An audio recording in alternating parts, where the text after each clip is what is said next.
आप देख रहे हैं लाइव बिहार में हूं आपके साथ असलम अब्बास। बिहार में 40 लोकसभा सीट के अब परिणाम जो है पूरी तरीके से अब साफ होने लगे हैं। सभी प्रत्याशियों के अब रास्ते जो है एकदम क्लियर होते हुए नजर आ रहे हैं। बात बिहार में 40 लोकसभा सीट की करें तो भाकपा माले के बिहार में खाता खुलता हुआ नजर आ रहा है, तो दूसरी तरफ एनडीए गठबंधन को बिहार में भारी नुकसान होता हुआ नजर आ रहा है।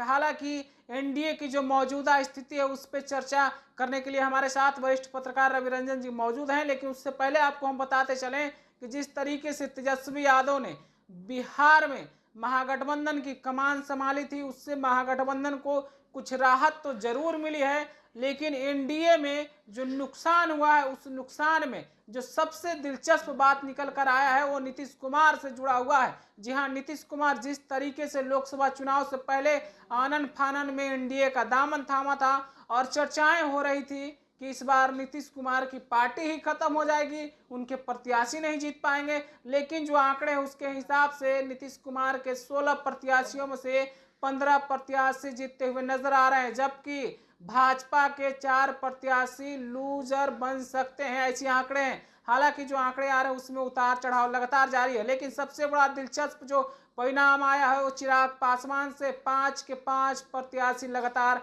बढ़त बनाए हुए हैं। तो सबसे पहले बिहार की जो नीतीश कुमार को लेकर चर्चाएं हो रही थी, तरह तरह की बातें, मानसिक संतुलन ठीक नहीं है, पार्टी खत्म हो जाएगी, लोकसभा आखिरी है, कैसे देख रहे हैं इसको? नहीं, नीतीश कुमार ने जो जो रुझान बता रहे हैं और जिस तरह से उनकी पार्टी ने कमाल किया है, तो हम कह सकते हैं कि नीतीश कुमार के जो मतदाता, खास तौर पर महिला मतदाता, नीतीश कुमार को उन्होंने एक बार फिर उनको अपना प्यार दिया है। और नीतीश कुमार अपनी सभी माने 16 सीटों पर वो खड़े हैं, और 15 सीटों पर अगर वो लीड कर रहे हैं, तो ये कहना पड़ेगा कि नीतीश कुमार के जो वोटर्स हैं वो इंटैक्ट रहे और नीतीश कुमार के पक्ष में मतदान किया है। ये जो कहा जा रहा था कि नीतीश कुमार के आने से माने भाजपा को, एनडीए को घाटा होगा, लेकिन ये देखा जा रहा है कि अब तो भाजपा ही पिछड़ रही है। तो भाजपा माने 17 सीटों में से 5 सीटों पर हम कह सकते हैं कि वो मुश्किल में है। हालांकि अभी रुझान अभी ऊपर नीचे हो रहा है। कहा जा रहा था कि नित्यानंद राय चुनाव हार जाएंगे, लेकिन अभी जो खबरें आ रही हैं, नित्यानंद राय ने बढ़त बना ली है। और गिरिराज सिंह को भी कहा जा रहा था कि वो पीछे चल रहे हैं, लेकिन वो भी बढ़त बना रहे हैं। लेकिन सबसे हैरान करने वाली बात है कि आर के सिंह आरा से चुनाव माने वो पिछड़ रहे हैं, और वहाँ से भाकपा माले के प्रत्याशी एक बार सुदामा प्रसाद आगे दिख रहे हैं। तो ये एक बार और इतिहास को दोहराने जैसी बात हो रही है कि आरा से रामेश्वर प्रसाद एकमात्र पहली बार कोई भाकपा माले का कोई सांसद चुना गया था, तो वो आरा से चुना गया था। तो इस बार फिर लगता है कि सुदामा प्रसाद ने जिस तरह से बढ़त ली है, और अगर यही रुझान रहा और आगे वो बढ़ते गए, तो ये कहना नहीं होगा कि सुदामा प्रसाद यह सीट जीत जाएंगे। तो ये बड़ा झटका आर के सिंह के लिए तो है ही, एनडीए के लिए भी है।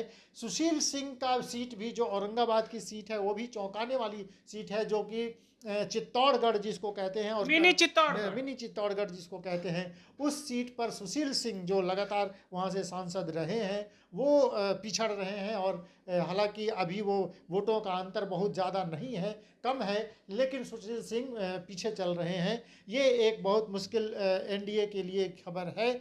सबसे बड़ी बात है कि चिराग पासवान को 5 सीटें मिली थी और चिराग पासवान 5 सीटों पर लीड कर रहे हैं। तो एनडीए के भीतर अगर किसी का कद बढ़ा तो वो नीतीश कुमार का बढ़ा और चिराग पासवान का बढ़ा।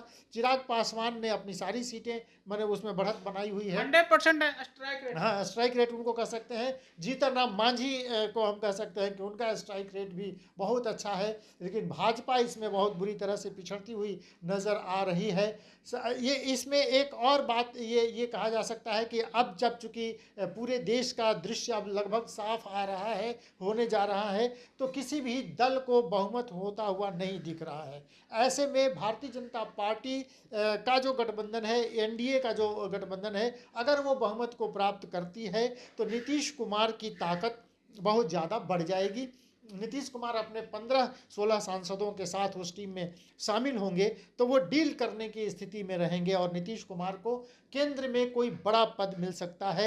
ये जो कहा जा रहा था कि उनको बिहार की राजनीति छोड़नी पड़ेगी, लेकिन अब उसमें वो अपने मन से डील करेंगे और चाहेंगे तो बिहार में मुख्यमंत्री बने रहेंगे, या ये भी कयास लगाया जा सकता है कि केंद्र में अपने सांसदों को ज़्यादा से ज़्यादा मंत्रिमंडल दिलाकर, या कोई ये भी हो सकता है कि उनको उप प्रधानमंत्री का पद दिया बड़ा जाए। सवाल बोल रहे हैं। बहुत बड़ा सवाल ये है क्योंकि राहुल गांधी ने और इंडी गठबंधन के लोगों ने ये संकेत दिया है कि जैसे ही रिजल्ट साफ होगा वो लोग नीतीश कुमार से इस बारे में बातचीत करेंगे।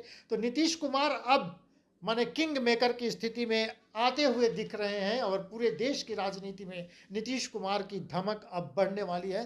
तो बिहार की राजनीति में तो हलचल बढ़ेगी ही बढ़ेगी। नीतीश कुमार अब देश की राजनीति में अपनी एक जो वो उनको जो कह रहा था, आपने जो याद दिलाया कि नीतीश कुमार की तबीयत कुछ खराब है और ऐसा लग रहा था कि अब वो डिरेल हो रहे हैं और जनता उनको नकार देगी, लेकिन नीतीश कुमार ने अपनी सभाओं में अटैक किया आरजेडी पर और ये लोगों को बताया कि बिहार में जो कुछ भी काम हुआ है वो मैंने नीतीश किया कुमार है। हाँ, नीतीश कुमार ने किया है और आगे भी अगर कुछ काम होना है, जो प्रधानमंत्री नरेंद्र मोदी जो अपने आप को ये कहते रहे कि विकास का काम उन्होंने इतना किया और ये किया, लेकिन नीतीश कुमार ने साबित किया कि विकास का काम हमने किया है और जनता मुझे वोट दे।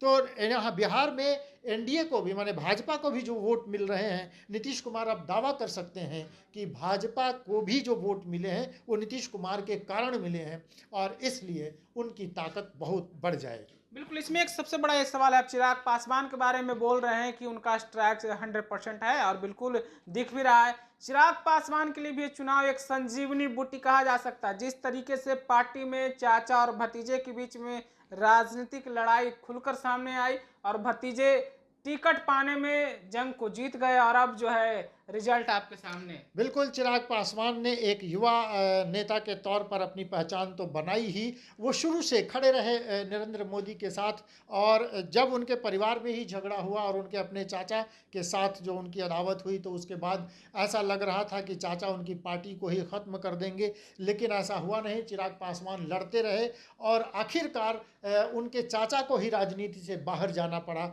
और चिराग पासवान लड़ते रहे और 5 सीटें जो उनको मिली उसमें अब उन्होंने साबित कर दिया कि पांचों की पांचों सीट वो जीत रहे हैं। अगर वो जो मांग कर रहे थे कि उनकी पिछली बार जो लोजपा की सभी सीटें जो मिली थी वो सब मिले 6 सीटें, अगर वो भी मिली रहती तो ये कोई नई बात नहीं होती कि चिराग पासवान उन सभी सीटों को जीतते। तो इसलिए आपकी बार की राजनीति 2024 के चुनाव में चिराग पासवान ने भी अपने आप को साबित किया। तेजस्वी यादव ने भी युवा नेता के तौर पर बिहार में अपने आप को साबित किया है। तेजस्वी यादव शून्य से उठकर अब 6-7 जो भी सीटें अभी तो रुझान आने बाकी हैं, 8-9 सीटों पर ऐसा लग रहा है जिसमें आरजेडी की सीटें ज़्यादा दिख रही हैं। कांग्रेस 1-2 सीटों पर जीत जाए तो वो बड़ी बात होगी, पर सासाराम में ऐसा लग रहा है कि एनडीए माने भाजपा के प्रत्याशी वहाँ से चुनाव हार जाएंगे, ऐसा लग रहा है। रुझानों के हिसाब से तो ये लग रहा है कि वो अभी पिछड़ रहे हैं। तो मनोज राम जो वहाँ से कांग्रेस के प्रत्याशी हैं, अगर वो जीत जाते हैं तो कांग्रेस को 1-2 सीटें ज़रूर मिल जाएंगी। तो इसके हिसाब से आप देखें तो आरजेडी बहुत तेज़ी से आगे बढ़ी है तेजस्वी यादव के नेतृत्व में। तो ये 2 युवा नेता बिहार को मिले, एक तेजस्वी यादव और एक चिराग पासवान। नीतीश कुमार अभी भी उनमें ताकत है, नीतीश कुमार अभी भी उनका करामात जो उनकी चल रही है और जनता के बीच जो नीतीश कुमार का जो जादू है वो जनता के दिमाग से उतरने का नाम नहीं ले रहा। जनता ने इस बार फिर नीतीश कुमार को अपना नेता माना है और इसीलिए जो 15 सीटें माने जो 16 सीटें उनको मिली थी और सभी सीटें वो जीत रहे हैं। एक सीट पर उनको केवल जहानाबाद की सीट, जहानाबाद में भी अगर वो खेल नहीं हुआ था, सीटों का बंटवारा अगर ढंग से हुआ रहता तो नीतीश कुमार वो सीट भी जीते थे। हालांकि चंदेश्वर प्रसाद चंद्रवंशी को लेकर वहाँ पर वोटरों में नाराज़गी थी। लोग कह रहे थे कि वहाँ किसी भूमिहार प्रत्याशी को अगर टिकट दिया गया होता तो नीतीश कुमार वो सीट भी जीत गए होते। भोला बाबू जो उनकी पार्टी के ही कद्दावर नेता रहे हैं, उनको वो किंग महेंद्र के भाई, तो उनको अगर सीट दे दिया गया होता तो शायद वो जीत जाते। हालांकि इस सीट में ये एक और भूमिहार नेता जो बहुजन समाज पार्टी की तरफ से खड़े हो गए, अरुण कुमार जो लोजपा के कद्दावर नेता नेता थे, लेकिन बाद में जब उनको टिकट नहीं मिला तो वो चुनाव में खड़े हो गए और इसके कारण चंदेश्वर प्रसाद चंद्रवंशी के वोट कट गए। भूमिहार मतदाताओं के सामने एक बड़ा ऑप्शन उनको एक मिल गया और इसके लिए इसके कारण नीतीश कुमार को वो सीट गंवानी पड़ सकती है। हालांकि अभी रुझान ही आए हैं, अंतिम दौर में क्या कुछ हो सकता है, कुछ भी बदल सकता है, लेकिन ये बात तो जनता को अब ये साफ हो गई है कि बिहार की राजनीति में नीतीश कुमार की धमक अभी भी कायम है। और ये जो कहा जा रहा है कि वो बीमार हो चले हैं, अब वो रिटायर होने वाले हैं, तो नीतीश कुमार ने दिखाया कि अभी उनकी ताकत बरकरार है और वो अभी रिटायरमेंट नहीं लेने वाले हैं। बिल्कुल, नीतीश कुमार अभी भी मजबूत हैं और लड़ाई लड़ने के लिए पूरी तरीके से तैयार हैं। लेकिन सबसे बड़ा सवाल है, बिहार में जिस तरीके से लोकसभा का चुनाव हुआ है, एनडीए के एक बड़े सहयोगी उपेंद्र कुशवाहा लौ कुश समीकरण से, उपेंद्र कुशवाहा का क्या होगा जिस तरीके से आंकड़े आ रहे हैं? देखिए, उपेंद्र कुशवाहा को बने 56,000 ये पवन सिंह को और राजा राम सिंह को 76,000। तो अगर जो पवन सिंह को जो वोट मिले हैं वो उपेंद्र कुशवाहा के ही वोट थे। अगर पवन सिंह इस चुनावी मैदान में नहीं होते तो उपेंद्र कुशवाहा साफ जीत रहे थे।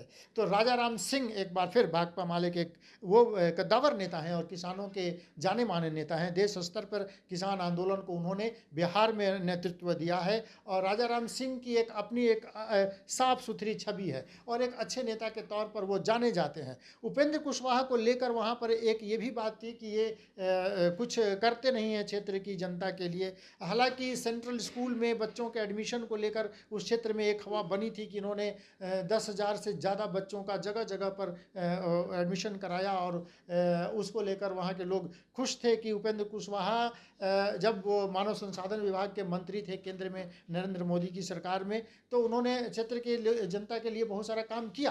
पर जनता को एक नाराज़गी थी। दूसरी महत्वपूर्ण बात हुई कि कुशवाहा वोटर जो आरा में जिसने आर के सिंह को नाराज़गी दिखाई है, आर के सिंह को वो वोट नहीं मिला है, तो क्या राजपूत मतदाताओं ने भी वहाँ नाराज़गी दिखाई? क्योंकि पवन सिंह के बारे में तो जैसा कि 2-3 दिन पहले मैं ही आपके इस कार्यक्रम में बहस में कह रहा था कि पवन सिंह 30-35 हज़ार वोट ही ला पाएंगे, इससे ज़्यादा नहीं ला पाएंगे। जिस तरह से हवा दिख रही थी और उनके पीछे एक हुजूम था नौजवानों का, वो तो लग रहा था कि पवन सिंह ये सीट जीत जाएंगे, लेकिन पवन सिंह तीसरे नंबर पर चले गए हैं। और राजा राम सिंह इस लड़ाई में, माने पवन सिंह और उपेंद्र कुशवाहा की लड़ाई में, माने हम ये कह सकते हैं कि भाजपा एनडीए और पवन सिंह की लड़ाई में पवन सिंह ने एनडीए को बहुत आघात पहुंचाया है और पवन सिंह के कारण उपेंद्र कुशवाहा ये सीट अब तो लग रहा है कि वो हार जाएंगे। हालांकि अभी वोटों की गिनती जारी है और किस राउंड में पासा पलट जाएगा ये तो कहना मुश्किल है, लेकिन फिलहाल दृश्य यही है कि उपेंद्र कुशवाहा पिछड़े हुए हैं और राजा राम सिंह वहाँ आगे हैं, पवन सिंह तीसरे नंबर पर चल रहे हैं। बिल्कुल, तो ये लोकसभा चुनाव 2024 बिहार में एनडीए के कई तरह के सवाल और जवाब को जन्म दे रहा है। खास करके नीतीश कुमार के इर्द गिर्द जो पिछले कई दशक से बिहार में एनडीए की राजनीति घूम रही थी, बीच में कुछ सालों को अगर छोड़ दिया जाए तो वो राजनीति अब 2024 के बाद भी नीतीश कुमार के आसपास ही घूमती हुई नजर आएगी। जिस तरीके से लोकसभा चुनाव में जदयू ने प्रदर्शन किया है, हालांकि अंतिम रिजल्ट आना अभी बाकी है, लेकिन जो शुरुआत के रिजल्ट लगभग जो साफ दिख रहा है उसके मुताबिक नीतीश कुमार अभी भी मजबूत लड़ाकू हैं और मजबूत नेता के साथ साथ बिहार में अपनी पकड़ को मजबूती के साथ बनाए हुए हैं। लेकिन उपेंद्र कुशवाहा को लेकर सवाल है, अब उपेंद्र कुशवाहा का क्या होगा? जिस तरीके से उपेंद्र कुशवाहा बिहार में लौ कुश समीकरण और नीतीश कुमार के उत्तराधिकारी बनने के लिए लड़ाई लड़ रहे थे, बिहार में एक अलग राजनीति के रूप में खड़ा होने की कोशिश कर रहे थे। बहुत बड़ा सवाल है जिस तरीके से वो पिछड़ते हुए नजर आ रहे हैं, लेकिन चिराग पासवान के लिए एक बड़ा संजीवनी मिलता हुआ नजर आ रहा है। आपको हम लगातार अपडेट पहुंचा रहे हैं और हम दूसरे खबर के बारे में भी आपको अपडेट पहुंचाते रहेंगे। तब तक के लिए आपका बहुत बहुत शुक्रिया। लाइव बिहार यूट्यूब पर सब्सक्राइब और फेसबुक पर लाइक जरूर करें।